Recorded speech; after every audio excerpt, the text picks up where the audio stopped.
Je vais travailler avec vous pendant cette demi-heure pour essayer de clarifier un concept qui est beaucoup utilisé et qui est beaucoup utilisé dans le monde scolaire.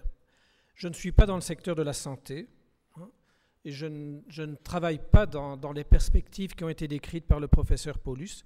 Je suis professeur dans un département de mathématiques ici à l'UQAM et je suis titulaire d'une chaire UNESCO, une chaire qui est spécialisée dans le développement curriculaire. Nous accompagnons essentiellement les systèmes éducatifs dans beaucoup de pays pour les aider à cette dernière phrase de M. Monnet qui a été citée par le professeur Paulus et qui dit bien que les institutions sont indispensables. Nous accompagnons les systèmes éducatifs à se reconstruire, à se rebâtir et je suis spécialisé dans les pays post-conflit. Je travaille essentiellement en Afrique. Autant vous dire que dans ces écoles, les indicateurs qui ont été proposés tantôt ne sont pas là. On vit dans un autre monde. Je fais partie de la commission canadienne de l'UNESCO et je travaille avec une série d'organismes internationaux. Je vais commencer par une petite mise en situation en bon pédagogue. On verra que le concept de compétence ne fait pas l'unanimité, loin de là. On va se poser ensuite la question de savoir quand nous sommes compétents, quand est-ce que ça arrive. Nous allons voir que pour travailler la notion de compétence, il y a un mot-clé, c'est le mot situation. Sans situation, pas de compétence. Il y a une autre nécessité, c'est la nécessité de traiter ces situations-là. Puis on approchera une compétence, on verra un exemple et une petite conclusion. J'espère que tout ça pourra se faire en une demi-heure. Mais je vais quand même gagner quelques minutes par rapport à ça. En guise de préalable, il y a une dizaine d'années, j'ai eu un grave accident sur les pistes du Mont Orford. Et lors de cet accident, j'étais embarqué au centre universitaire, au centre hospitalier de l'université de Sherbrooke. Et quand je me suis réveillé, j'étais en soins intensifs, mais il y avait autour de moi une dizaine d'étudiants. Et leurs professeurs. Ils étaient là. Ces étudiants prenaient des mesures sur moi, prenaient de l'information sur moi, observaient tous les symptômes qui étaient là. Mais ces étudiants étaient surtout en situation. Philippe de Jonard était devenu leur étude de cas, leur situation problème, avec beaucoup de problèmes. Ils voyageaient sans cesse, ce petit groupe d'étudiants, entre leur situation, le patient que j'étais, bien abîmé, bien amoché, d'ailleurs je boite encore, et puis des séminaires, des ateliers avec leurs professeurs pour arriver à traiter cette situation-là. Je pense que dans l'enseignement supérieur, depuis longtemps, on a compris que c'est comme ça qu'on fonctionne en termes d'apprentissage. J'apprends parce que je suis en situation, j'apprends parce que je construis ce que j'ai à apprendre en situation, et c'est probablement l'élément le plus important qu'a ramené à l'école cette notion de compétence. Je ne peux pas apprendre en étant décontextualisé. Je n'apprends pas les choses qui n'ont pas de sens. Je n'apprends pas ce qui n'est pas en situation.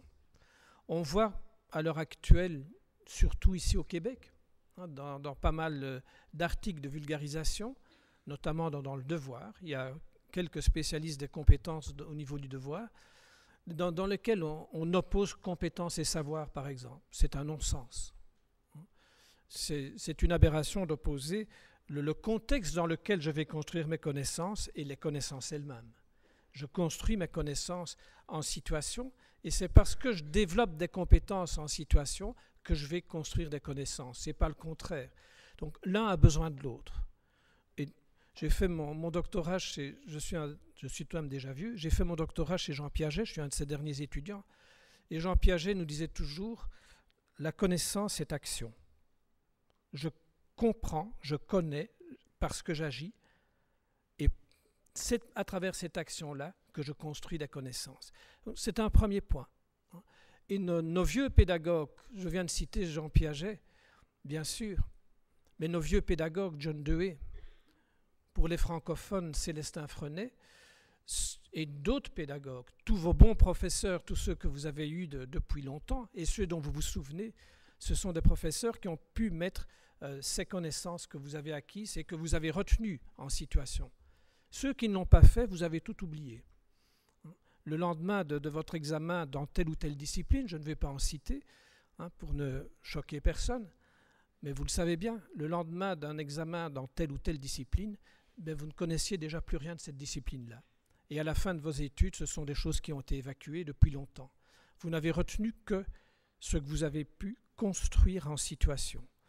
Et probablement qu'aujourd'hui, tout ce mouvement en termes de compétences, qui est un mouvement mondial, Cecilia Braslavsky, en 2000, Cecilia Braslavsky, elle est malheureusement décédée, c'était la directrice du Bureau international de l'éducation de l'UNESCO à Genève, a fait en 2000 une étude sur le type de réforme qui se développe un peu partout. Eh bien, la notion de compétence est une constante. C'est probablement un des seuls invariants à travers toutes ces réformes. Partout, elle est entrée en force dans le monde de l'éducation. Pourtant, il n'y a pas de consensus autour de cette notion-là, particulièrement en éducation. La notion de compétence est très bien définie en ergonomie. Elle est bien définie en psychologie du travail. Elle est bien définie en didactique professionnelle. Mais en éducation, c'est une notion qui est restée très floue, très vague. Il n'y a pas de consensus. Un de mes étudiants, là, Jean-Philippe Ayotte, il vient de faire une recension de la littérature, simplement pour analyser toutes les définitions. Il y a un seul mot qui est constant dans toutes ces définitions, c'est le mot ressources. Toute compétence fait appel à des ressources, mais c'est tout. Tout le reste est flou. C'est une notion qui est importée des théories de l'action, essentiellement. Dans les théories de l'action, cette notion est très très présente. Elle est importée d'ergonomie. Les ergonomes et les psychologues du travail analysent ce que fait une personne à son poste de travail. Analysent ce que fait un ouvrier quand il est à sa machine, ce que fait un enseignant pendant qu'il enseigne, ce que fait un pilote quand il est occupé à piloter son avion. Donc, ils analysent toujours ces personnes en action, en situation. On a repris cette façon de travailler en didactique professionnelle, qui est une nouvelle discipline, une discipline qui se dégage des didactiques habituelles, parce qu'elle va analyser à travers toute une série de professions ce qui va devoir être enseigné à ces futurs professionnels. Et cela se fait à travers l'analyse des professionnels en action, en situation. Un problème qu'on a aussi avec cette notion de compétence, c'est qu'elle est toujours confondue avec celle d'objectif. On retrouve dans la plupart des programmes, quand on les analyse, la compétence n'est pas décrite, mais une série d'objectifs sont décrits. Et cette compétence, au lieu d'être le traitement global d'une personne en situation, devient quelque chose de décomposé en toute une série de paliers, en toute une série de niveaux, en toute une série d'étapes, et la compétence disparaît. Si vous regardez comment sont faites les évaluations des compétences, c'est d'abord un listing de sortes de savoir-faire que l'on pointe, que l'on check, et au départ desquels on va déclarer qu'une personne est compétente. Ce n'est pas ça la compétence. Toutes ces définitions en éducation ne sont pas validées. Et on travaille dans le flou avec une notion qui est devenue le moteur de réforme en éducation. C'est pour nous une aberration. On vient de terminer pour l'Agence française de développement l'étude de toute une série de réformes dans une série de pays africains. Eh bien, ce qui apparaît, c'est que dans aucun de ces pays où on a fait ces réformes dites par compétence, ces réformes n'ont eu de résultats positifs chez les élèves. C'est le contraire. On fait marche arrière. On a introduit un flou terrible dans le système éducatif. On a introduit une série de confusions. On a introduit dans les systèmes éducatifs l'impossibilité pour toute une série d'enseignants de fonctionner convenablement, simplement parce que cette idée de compétence n'est pas bien définie, n'est pas bien cernée. Quand est-ce que je suis compétent ? On est compétent 1001 fois dans une journée. Vous êtes tous présents c'est parce que vous avez effectué convenablement le trajet jusqu'ici. Vous avez été compétent pour effectuer ce trajet. Si les signes vitaux du patient sont recensés, sont consignés, vous avez été compétent pour faire cela.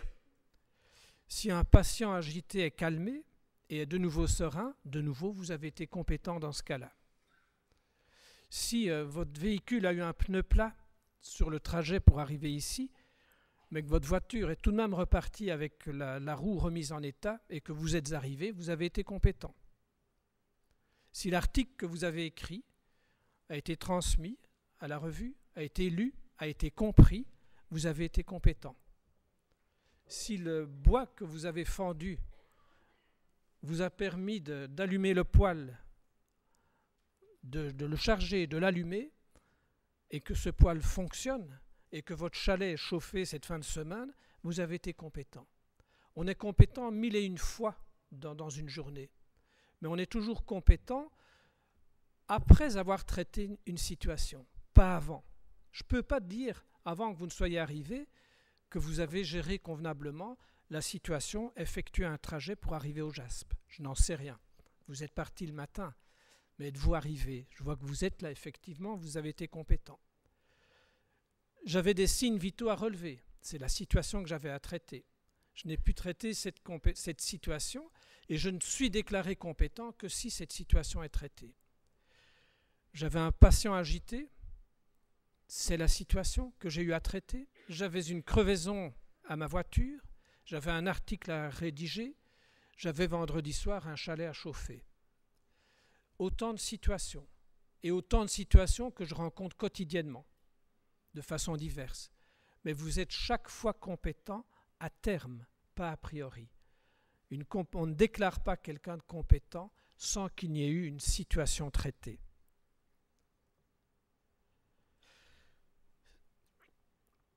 Et c'est probablement le point de l'apprentissage. L'apprentissage va surtout concerner ce traitement de situations. Je vais apprendre à traiter des situations. Je vais apprendre à les gérer. Je vais apprendre à organiser ma façon d'agir dans ces situations. Je vais apprendre à analyser ces situations pour savoir ce que je dois monopoliser pour y arriver. Toutes les situations qu'on a évoquées nécessitent un traitement. Et elles nécessitent beaucoup de choses pour être traitées. Si je prends la crevaison, je peux faire beaucoup de choses pour réparer ma roue. J'ai besoin de connaissances pour le faire. Ça peut être simplement un numéro de téléphone, comme ça peut être toute une démarche que je vais faire pour arriver à remettre convenablement ma roue sans la perdre. Sans traitement, aucune des situations n'est traitée et je ne peux pas être compétent. Le traitement va toujours être le moteur de ces situations que je vais gérer. Et c'est au départ de ce traitement-là qu'une fois que mes situations sont traitées, je suis compétent, pas avant. Pour chacune de ces situations, je ne peux être déclaré compétent que si je les ai traitées, que si je les ai gérées convenablement, mais que si je les ai traitées avec succès. Parce qu'on peut faire beaucoup de choses dans une situation et ne pas arriver à aucun résultat. Je peux faire aussi des choses qui ne sont pas acceptables. Donc je ne suis compétent que si la situation à laquelle je suis confronté, je parviens à la traiter, convenablement, je la traite avec succès, et ce que je fais est acceptable, est acceptable socialement. Il y a une dimension éthique majeure dans les formations par compétences. On ne fait pas n'importe quoi pour arriver à n'importe quel résultat. Une situation. Nous avons une petite école pilote à Dakar, l'école Sérigné Ali Amadou-Mba de Dakar. Et dans cette école, à un moment donné, il y a une épidémie de dysenterie. Et on revient à cette idée d'école en santé. Ces écoles sont très délabrées. Il y a autour de ces écoles-là beaucoup d'eau stagnante. Il y a autour de ces écoles-là beaucoup d'occasions d'être infectés. il y a une épidémie de dysenterie qui provoque aussitôt un taux d'absentéisme élevé, et les parents et les enseignants ne savent pas trop que faire face à cette situation. Les enseignants, avec leurs élèves, vont traiter cette situation-là. Et même dans ce contexte difficile, dans ce contexte totalement dépourvu, on retrouve cette idée de santé à l'école et d'école en santé, même dans la pauvreté. Les enseignants des classes supérieures traitent cette situation avec leurs élèves. Ils les saisissent d'abord de la situation. Et ça va être l'enclenchement de toute une série de démarches qui vont se mettre en place. Il y a d'abord la compréhension de ces dysenteries. Pourquoi beaucoup d'enfants dans l'école ont la diarrhée, hein? Et là, les élèves rassemblent de la documentation sur le ver intestinal, sur ce qu'ils appellent le péril fécal, sur l'effet de ce ver intestinal sur la santé des enfants. Ils recherchent les causes de ce problème-là, à l'école, à la maison, dans le quartier, et ils organisent d'abord une campagne de sensibilisation à l'école. Ils organisent des rencontres avec PowerPoint. Ils posent une série d'actions. Mais il y a dans tout ce travail-là de cette situation, c'est un hasard qui fait qu'elle est en santé. Je l'ai prise parce qu'elle illustre bien la façon de gérer une situation. Ces enfants ont travaillé autant sur les causes que sur de l'information sur cette situation-là. Bon, par exemple, simplement entretenir et nettoyer les toilettes de l'école, hein, qui sont dans un état épouvantable, simplement s'organiser pour avoir des seaux avec de l'eau et du savon et se laver régulièrement les mains pendant la journée, etc. Donc ils mettent en place toute une série de démarches, mais aussi toute une série de démarches d'information, hein, des affiches relatives à des habitudes d'hygiène, des petits exposés auprès des plus jeunes, des réunions avec les mamans, parce qu'en Afrique, les mamans sont très très présentes au niveau familial, etc. Cette situation, bien sûr, ne va pas être gérée comme ça. On ne guérit pas, on ne gère pas le péril fécal par ces exposés, mais il y a une série de démarches d'hygiène qui sont mises en place dans cette école. Le traitement compétent ici, c'est d'abord comprendre cette maladie-là. Les enfants ne savent pas ce que c'est. C'est une recherche documentaire, c'est trouver les raisons, c'est observer les symptômes sur soi et sur d'autres enfants, c'est savoir ce qui se passe à la maison avec cette maladie-là. C'est rechercher, c'est bien comprendre le problème, mais surtout rechercher ses causes. C'est faire une campagne de sensibilisation, c'est faire une série d'actions concrètes que l'on peut faire pour prévenir de nouvelles épidémies, si on peut parler d'épidémies, à la maison, à l'école, dans le quartier. Toutes ces actions, toutes ces stratégies qui sont mises en place progressivement constituent le traitement compétent de cette situation.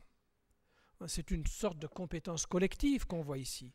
C'est la compétence de ces élèves, c'est la compétence des enseignants, c'est la compétence de l'ensemble de l'école qui en a fait un projet d'école qui est le résultat de ce traitement. Donc vous avez ici une petite situation avec un problème concret dans lequel tout le monde dans l'école est concerné, tout le monde est impliqué, et vous avez là un traitement collectif de cette situation. Ce qui veut dire qu'une compétence est autant individuelle que collective.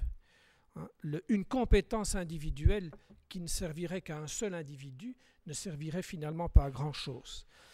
C'est la compétence et le travail de chacun à l'intérieur de ce processus-là qui a permis d'arriver à une forme de compétence collective. Une première approche de cette notion-là, une compétence est le résultat, donc c'est pas un processus, c'est pas la compétence qui est le processus, c'est le traitement qui est le processus, c'est ce qu'on fait. La compétence, c'est le résultat du traitement achevé et socialement accepté d'une situation par une personne ou un collectif de personnes dans un contexte déterminé. Je ne suis jamais décontextualisé. Ce n'est pas possible de fonctionner hors contexte. Et toute compétence se construit parce qu'elle est contextualisée. Tantôt, on parlait de changement de paradigme à un autre niveau. Ici, on parle, si on veut introduire cette notion de compétence à l'école, un changement de paradigme assez radical. Hein, vous le savez, vous êtes tous allés à l'école comme nous-mêmes, et vous savez que la plupart des contenus scolaires sont des contenus décontextualisés. Hein. Demander à un enfant de 2e primaire décompose le nombre 72, mais je veux bien, ça a peut-être du sens pour l'enseignant, mais pour aucun enfant, ça n'a du sens. Hein. Demander à un enfant de 1re primaire de faire 6 plus 4 égale combien? Mais je vais d'abord demander, si je suis cet enfant-là, 6 quoi plus 4 quoi? Et qu'est-ce que tu recherches avec ce 6 et ce 4 que tu vas mettre ensemble? Hein. Les contenus décontextualisés n'ont aucun sens. Hein. Et cette idée de compétence qui revient à l'école, c'est d'abord la réintroduction du sens à l'école. C'est un élément majeur. Et c'est probablement là que se trouve cette révolution paradigmatique que l'on vit très fort pour le moment et qui provoque des tensions. Qui provoque des tensions entre ceux qui veulent réintroduire le sens à l'école et ceux qui ne le veulent pas. Hein, il y a des campagnes majeures ici au Québec, mais en Suisse aussi, en France aussi, pour le retour des savoirs décontextualisés à l'école. Hein. Qu'est-ce que c'est qu'une dictée? C'est rien du tout, ça ne veut rien dire. Il n'y a qu'à l'école qu'on fait des dictées. Hein. Donc ce sont des savoirs scolaires décontextualisés, dépourvus de sens. La notion de compétence va réintroduire cela. Dans la formation professionnelle, cet élément de sens est majeur. Je ne peux apprendre, je ne peux construire mes connaissances et mes compétences que parce que je suis tout le temps replacé dans des situations de mon contexte professionnel. Je ne vais pas apprendre une théorie sur mon intervention, je vais agir en situation, comme ces candidats médecins qui m'ont soigné. Ils n'ont pas étudié comme nous l'avons fait, vous-même et moi-même. La période de blocus, quand nous étions à l'université, on mesurait la hauteur des syllabus à étudier et on étudiait ça, complètement décontextualisé mais qui n'avait aucune signification. Que retenir de cela? Rien, ça ne sert à rien. Par contre, tous les apprentissages que vous avez faits dans l'entrée de votre profession, en agissant dans votre profession même et en posant les actes professionnels, ceux-là vous ont permis d'apprendre. C'est ce qui fait souvent dire qu'on n'apprend pas à l'école, pas dans nos institutions, pas dans nos universités, mais on apprend dès le moment où on entre dans la profession. Le véritable apprentissage commence là. C'est dommage, c'est tard. Autant commencer beaucoup plus tôt. Une compétence se construit toujours dans un contexte déterminé. Je ne vais pas la décontextualiser, ça n'a pas de sens. Il y a une recherche qui a été faite il y a 2-3 ans par des collègues de l'Université du Texas qui ont analysé à peu près un petit peu plus de 2000 résultats de recherche sur l'apprentissage. Ils ont établi une classification avec le type d'apprentissage qui permet d'avoir les meilleurs résultats et ceux qui ne permettent pas d'avoir de résultats. Ils ont établi une classification sur 10 niveaux et la contextualisation vient en premier lieu comme étant le premier facteur d'apprentissage. C'est un élément important. Le travail se fait en situation. Il faut nécessairement que quelqu'un agisse. L'apprentissage ne se fait pas dans l'absolu. L'apprentissage ne se fait pas décontextualisé.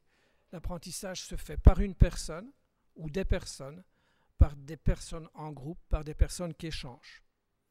Et on y arrive en fonction de ce qu'on connaît déjà, en fonction de ses propres expériences, en fonction de nos actions. Mais aussi, et c'est probablement là qu'intervient la dimension savoir, qui est si chère à toute une série de pédagogues, ce sont des ressources qui vont apparaître à un certain moment. Et ces ressources, je vais m'en servir pour agir. 2 minutes, c'est aussi une ressource. Et puis, ma compétence va apparaître progressivement en fonction des résultats de ces actions et des résultats de ces actions sur ces ressources et surtout en fonction de l'acceptation de ce que j'ai fait. Est-ce que c'est socialement acceptable? Une autre situation, très vite, là nous sommes à Kinshasa, ils sont en pleine élection pour le moment. en République démocratique du Congo, ben, vous situez ce pays au cœur de l'Afrique. C'est un pays très pluvieux. Et pendant la petite saison des pluies, il y a énormément d'eau qui s'abat sur les villes, sur le pays, avec un effet immédiat, c'est un taux de paludisme très élevé, avec beaucoup d'eau stagnante, etc. En période de pluie aussi, il y a un taux d'absentéisme phénoménal.